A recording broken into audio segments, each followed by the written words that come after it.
नमस्कार। आज के स्पेशल स्टोरी में आपका स्वागत है। मैं हूं राजन कुमार, अब बने हुए न्यूज़ पीआर के साथ। पटना में खूनी खेल खेला गया था एक होटल में। आपको याद होगा कि पुलिस कांस्टेबल यानी महिला पुलिस कांस्टेबल की मौत हुई थी, यानी यूं कहिए सर में गोली मारी गई थी।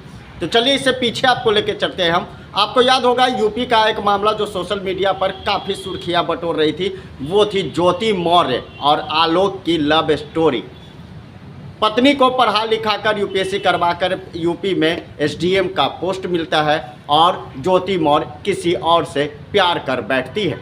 अब पति आलोक मौर्य इंसाफ के लिए दर दर भटकने लगा। कोर्ट का शरण लिया, मीडिया वालों का शरण लिया, एक एक सबूत को इकट्ठा किया और कोर्ट के समक्ष रखा। सारी सच्चाइयाँ कोर्ट के सामने आलोक ने रखा और कहा कि मैंने पत्नी को पढ़ाया। देखिए, आलोक चतुर्वर्तीय कर्मचारी है, उसने अपनी पत्नी को पढ़ाया लिखाया और एक मुकाम हासिल करवाया ताकि उसकी पत्नी एक मुकाम हासिल कर कर अच्छे से जीवन गुजारा बसारा पति के साथ कर सके। लेकिन ऐसा नहीं हुआ। पत्नी का नौकरी मिलना और किसी और के प्यार जाल में फंस जाना कहीं ना कहीं घरों को बर्बाद कर देने वाली वो तस्वीर सामने आई थी। अब चलिए, पटना, राजधानी पटना में कुछ दिन पहले पटना स्टेशन के पास निजी होटल में एक महिला का शव मिलता है और हड़कंप मच जाता है जब कमरे से फ़ोन आती है कि मुझे चेकआउट करना है, आकर अपना सामान देख लीजिए। तो वहाँ स्टाफ होटल का चढ़ता है और कमरा नंबर 303 खुला हुआ था। जब 303 में झांकने की कोशिश की जाती है तो महिला अर्धनंग थी। जब स्टाफ होटल के कर्मचारी और आगे बढ़ते हैं तो देखा जाता है खून से पूरी लथपथ पड़ी महिला का शव है। स्टाफ चिल्लाता रहा, लेकिन दुर्गा पूजा का टाइम था, शोर शराबा थी, गाने बज रही थी, किसी ने नहीं सुना। तो भागे भागे स्टाफ नीचे पहुंचता है और जानकारी देता है और उसके बाद पुलिस मौके पर पहुंचती है और पूरे इलाके में हड़कंप मच जाती है। बिहार पुलिस की यह कांस्टेबल शोभा, जिसकी पति ने ही मौत की घाट उतार दी। लेकिन इसकी सच्चाई हम आपको बताने जा रहे हैं। इसकी सच्चाई यह है कि महिला कांस्टेबल जो बिहार पुलिस की महिला कांस्टेबल शोभा जो थी, वह गजेंद्र यादव नामक व्यक्ति से पहले तो अरवल में कोचिंग संस्थान के द्वारा कंपटीशन की जब तैयारी शोभा कर रही थी तो वहां दिल दे बैठी।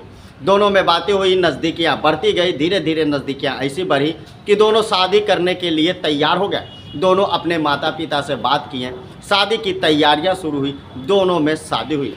अब दोनों की शादी होने के बाद लव स्टोरी यहीं नहीं रुकी। कंपटीशन की तैयारी करते करते शोभा बिहार पुलिस कांस्टेबल में कांस्टेबल बनती है, यानी उसे बिहार पुलिस में नौकरी मिलती है। और कहा जाता है कि उसी ट्रेनिंग के दौरान धीरज नाम के व्यक्ति से शोभा का प्यार होता है।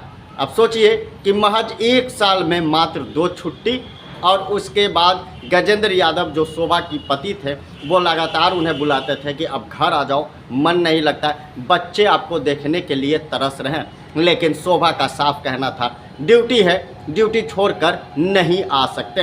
अब दुर्गा पूजा में शोभा का ड्यूटी पटना में लगा था। दुर्गा पूजा को लेकर विभिन्न पंडालों पर पुलिस की पुख्ता इंतजामात थी, चप्पे चप्पे पर पुलिस की नज़र थी।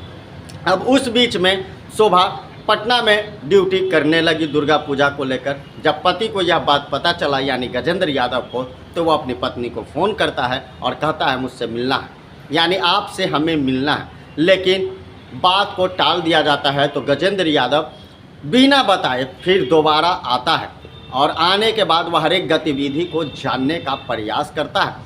और उसके बाद जब शोभा को फ़ोन आता है तो शोभा बोलती है कि स्टेशन रोड के पास ही होटल ले लीजिए, मैं मिलने चली आऊँगी। लेकिन उस रात शोभा अपने पति से मिलने नहीं आती है। दिन में करीब 8 से 9 बजे के बीच पति से मिलने आती है। उसके बाद बंद कमरे में ऐसा क्या हुआ जो पति को इतना खौफनाक मंजर को अंजाम देना पड़ा, क्योंकि जिस तरीके से 3 पन्ने पुलिस को बरामद हुए हैं, उस 3 पन्ने में साफ यह हकीकत खुलकर सामने आती है कि आखिर शोभा को हत्या करने के पीछे क्या मकसद था। पति ने इतने बड़े घटना को अंजाम कैसे दिया।